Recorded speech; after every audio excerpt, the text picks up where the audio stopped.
You always think the last shadow in your room is yours, until it moves when you don't. You know your room. Every creak, every draft, every flicker of light. But what if one night, the last shadow on the wall doesn't belong to you, and no matter how many lights you turn on, it stays? This isn't some urban legend, it happened. And it all began during a summer trip to the beach. It was supposed to be a getaway. Just 4 friends escaping the suffocating city heat: Areeb, Samir, Zara, and Layla. They found a beachfront rental online. Rustic, isolated, cheap. Too cheap. But the photos looked fine and the reviews? Suspiciously perfect. The house was old, its wooden frame weathered and bleached by salt and sun. It stood half-sunken in the dunes, hidden behind skeletal palms and coarse sea grass. There were no neighbors for miles. That first evening, they laughed over barbecue and told ghost stories under a red sky. But as night crept in, an odd heaviness settled on the house. The air thickened. Zara complained of a sudden headache. Layla said she felt like she was being watched. Areeb noticed something stranger. While unpacking in the room upstairs, he spotted a shadow by the corner of the door. It looked like it belonged to someone standing there. But no one was. He stepped closer, heart pounding. The shadow didn't move. He turned on the bedside lamp. It disappeared. Shrugging it off as a trick of the light, he went to bed early, lulled by the crashing waves.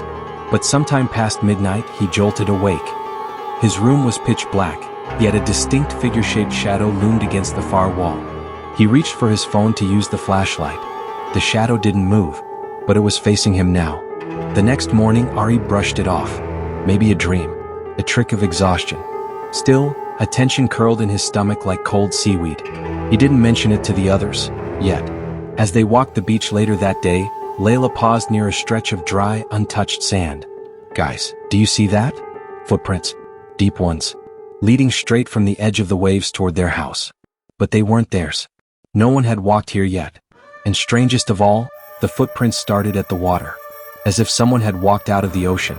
Samir laughed it off. Maybe it's a crab with a foot fetish.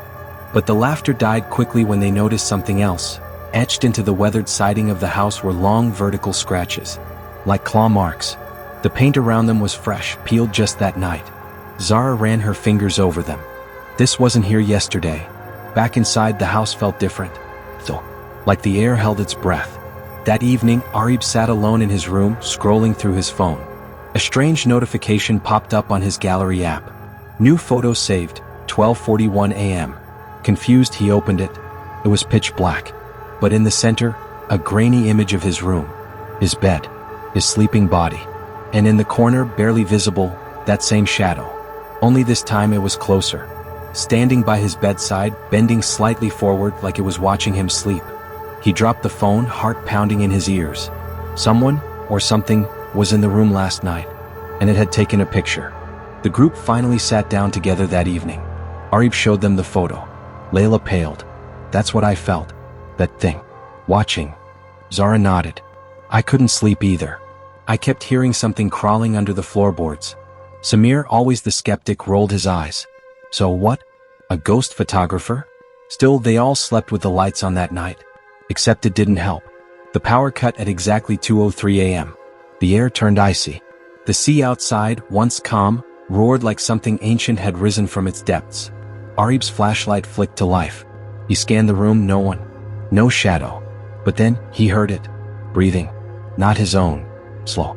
Guttural. What? From behind the curtains, a long, blackened hand reached out. He screamed. The others came running, lights flickering on as the generator kicked in. But the hand had vanished. Only the curtains swayed gently, as if something had just moved behind it. When they turned on the porch lights, they found the sand disturbed. All around the house. Like someone, or something, had circled it, dragging what looked like a tail or broken leg. Layla finally cracked. "I dreamed of it last night. Standing at the foot of my bed. It whispered my name. Again and again." Zara's voice was barely a whisper. "I don't think this thing lives outside. I think it came with us." Desperate for answers, they began searching the house top to bottom. In the attic, hidden beneath loose boards, Samir found something. An old, moldy journal. The entries were dated 1963. "The sea brings them. The shadows. First one. Then more. They come when the house is still. Don't follow your own shadow after dark. One night it won't be yours." They flipped through page after page, each one more paranoid, unhinged. The last entry read, "It's taken the boy. It wears his shape now. Smiles with his teeth. I've sealed the attic. But it watches. Always watches. Even in the light." Suddenly, Zara screamed from downstairs. They rushed down to find her standing by the mirror. She'd been brushing her hair when she noticed something off. "My reflection blinked when I didn't." Samir moved closer to the mirror. There were 4 of them in the room, but 5 reflections. The 5th one stood behind Areeb, staring directly into the glass. He spun. Nothing there. But then the shadow shifted.